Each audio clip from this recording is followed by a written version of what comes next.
Okay. Good morning, everyone.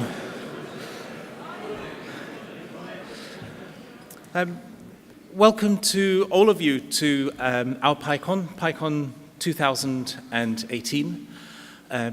Welcome to Cardiff as well. We've got people here who've traveled from, I think, 25 different countries representing over 40 nationalities. So once again, it's a completely international PyconUK. It's really nice that you're here in Cardiff. There's been a Python Django conference in Cardiff every year since 2014, and at this venue since 2015. So this is has become quite a home for that community. I'd like to extend a special welcome to first-time visitors to PyconUK. Can you just put up your hand so we know how many people are here for the first? You're not surely here. What I mean is people who have never been to PyconUK before. All right, well, welcome to PyconUK. Okay, that's really nice, because that's a sign of how our community is growing and developing, and it's not just the same old faces, though I seem to see many of the same old faces, which is very nice, but some new ones too. So you'll have to excuse me if I don't remember all your names. This is wonderful. I'd like to give a few introductions. It's very important for you to understand what makes a PyCon possible. Now, a PyCon is a Python conference. These take place all over the world, all the time. In fact, there's at least one other PyCon running right now. It's the second edition of, or is it the third edition? I think it's the second edition of Pycon Nigeria. So several of our friends are at that event. There are people at PyCon Nigeria who have been to PyconUK. So you can pretty much travel around the world just going from PyCon to PyCon, if that's what you wanted to do. So what makes this possible? Well, a PyCon is a volunteer-run conference. So every single person who's involved in the running of this conference is doing so as an unpaid volunteer. It's worse than that, we pay for our own tickets just like you do. So everybody is in the same boat. That's something that's quite important to us at this event. The organizing team, you'll recognize us because we're wearing red lanyards. If there are any members of the organizing team here right now, could you stand up, please, so that people can see you? Wave your hands. Okay.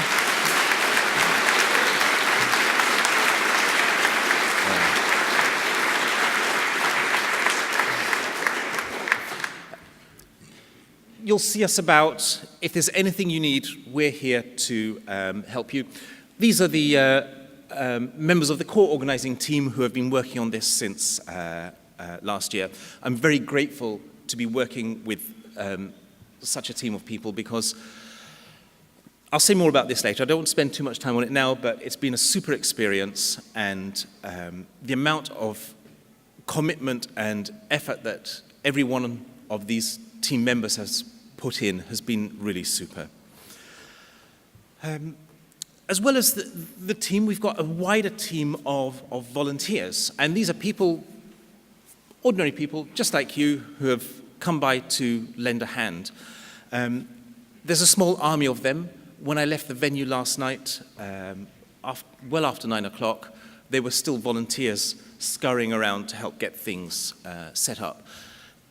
PyconUK needs these volunteers on the day just to help move things, to do things, to be in certain places. So if that's something that you'd like to do, please come and let us know, and I'm sure we can find some tasks for you. There are some particular volunteers I'd like to mention. So there's the video team. Tim Williams, there he is. Stand up, Tim, so you're hidden behind.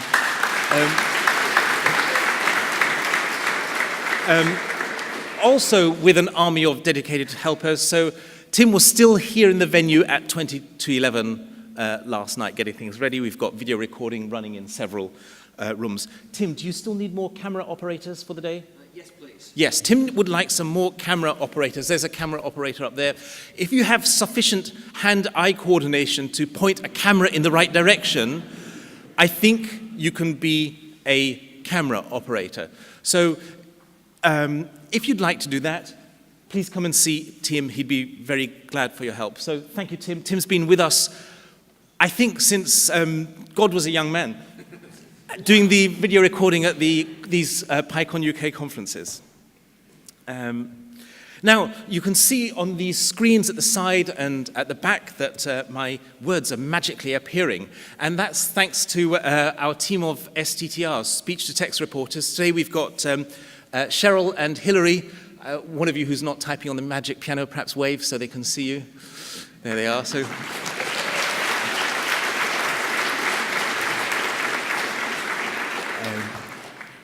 This is quite easy for them. Wait till we have people with very thick French accents speaking about technical terms, and then they start to sweat. So they've done a fantastic job for us year after year, so welcome back. We also have a large number of sponsors. You'll see them, many of them out in the sponsor hall.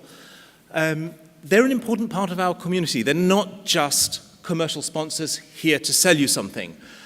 Your tickets would cost something like twice as much as they did were it not for our sponsors who have put a lot of financial resources into this event. So our sponsors make the event financially feasible for nearly everybody who is here. Please take some time to talk to the sponsors on the booths, just to visit them, to say hello, to say thank you for sponsoring, to show your appreciation. And you may find that they actually do have something for you since they're all working in Python. Many of them are recruiting, and we have a recruitment fair running tomorrow at lunchtime. So thank you very much to our sponsors. I don't know if any sponsors are represented in the audience. We're extremely grateful to you.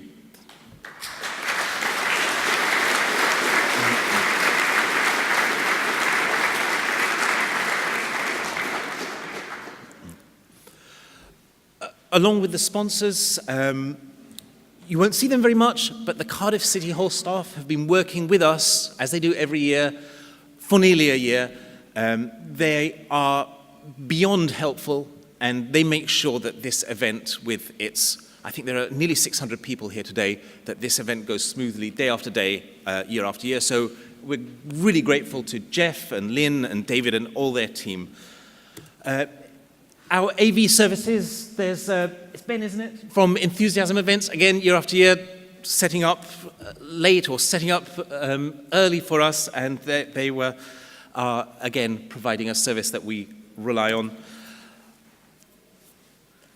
Then our speakers, our presenters, our workshop leaders, the people who are providing this rich program. At some points today, we are going to have 9 different things going on in parallel.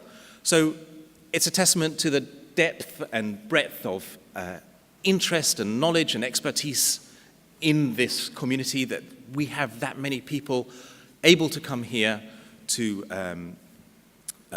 talk about these things, to lead sessions on these things. So everybody who's a speaker or a presenter is also a volunteer who has given up their time, often quite a lot of their time, not just the 45 minutes or 25 minutes of their talk, but all the time agonizing and preparing for it in advance.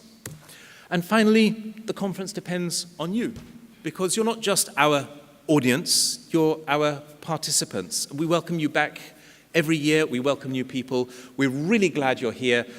You are why we are here. So thank you very much for being here, every one of you.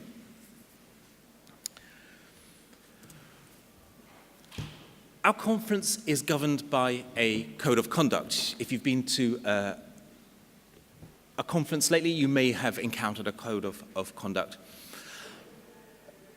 It's listed on our website quite prominently. We'd like you to read it and understand it, and above all, abide by it. Now, there's a lot of misunderstanding about codes of conduct. They're not lists of things that you're not allowed to do or say. A code of conduct is a statement of some of our values and a description of how we want our attendees to treat one another. And it means, in short, to treat other people with respect, courtesy, and kindness, bearing in mind that they might be quite different kinds of people from you. So we have all kinds of people at this conference.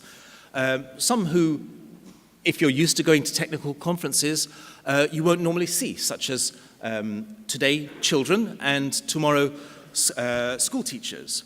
So we need your language and behavior to be appropriate for a general audience. There are, as I said, nearly 600 people here with a large variety of expectations and a very large variation in what they feel comfortable seeing, hearing, and doing.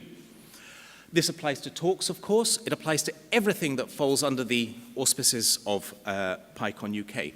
Our speakers have been reminded of the Code of Conduct, so they are aware of its requirements. When you're using our Slack channel, when you're engaging with people at social events, including after the conference, our Code of Conduct applies. Sometimes, for example, in talks, you may be required to discuss a sensitive topic or one that's likely to have a strong effect on some people.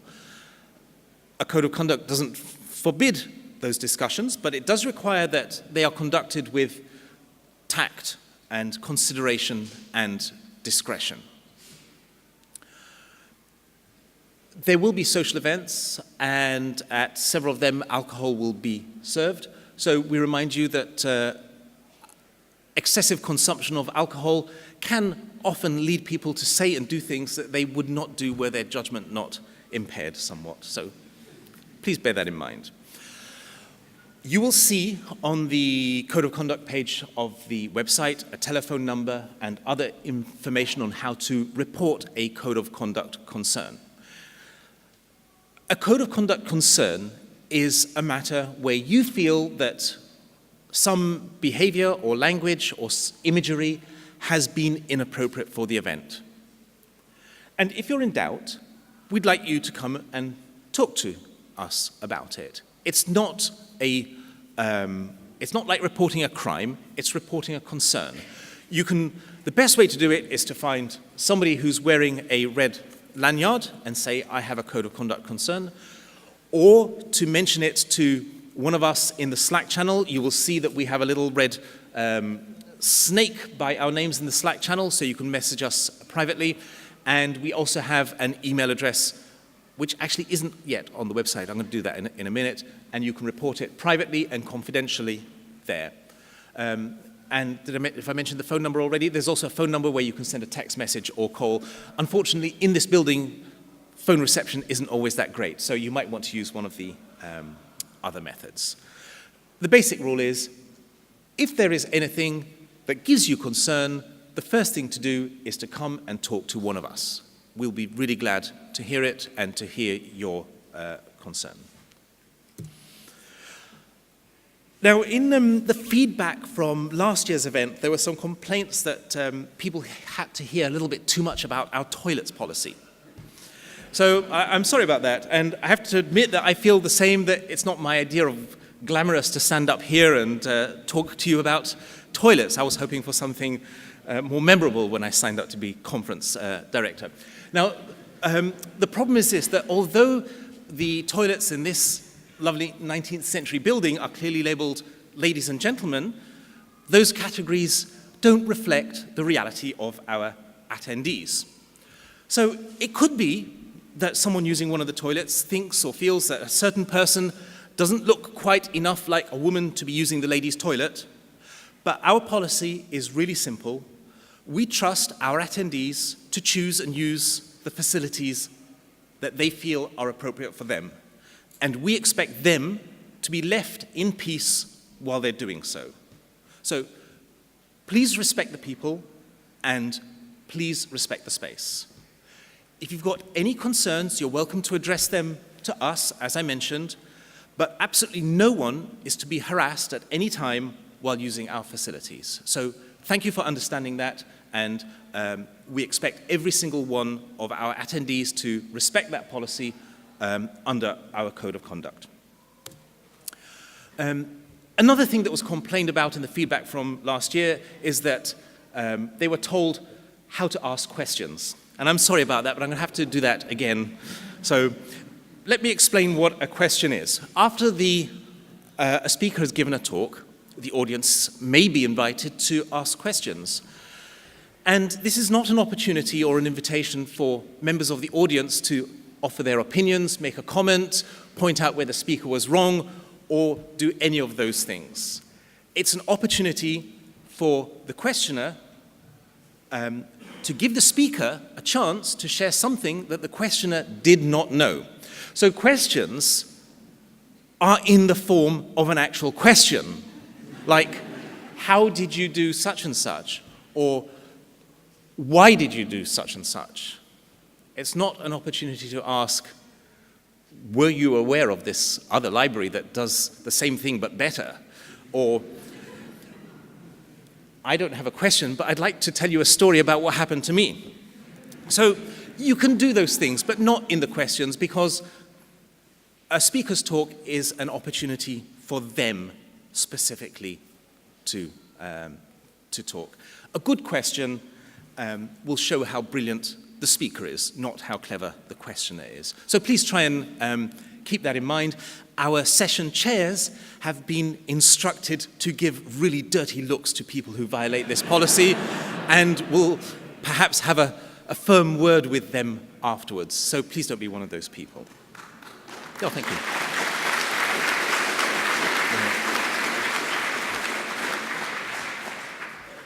We have, oh, by the way, on the subject of photography, now, in the last years, we've had a rather good photographer take photographs of the event for us, Mark Hawkins, who's booked to be here. Unfortunately, he can't be here because on Thursday, after some difficulties, his wife had their first baby. So congratulations, Mark Hawkins. Sorry you can't be here, but I think you're somewhere much more important right now.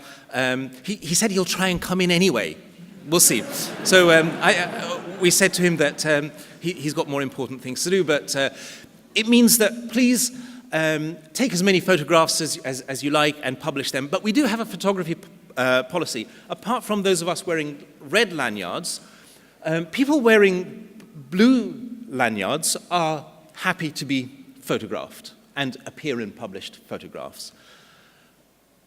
People wearing yellow lanyards would prefer not to be. So what that means is when you're taking a photograph, please just check that you're not photographing somebody who's wearing a yellow lanyard. If when you're putting your photographs online, you spot somebody with a yellow lanyard, you try saying that 10 times, with a yellow lanyard, perhaps check your photograph before putting it online if they're easily visible in it. Yeah. And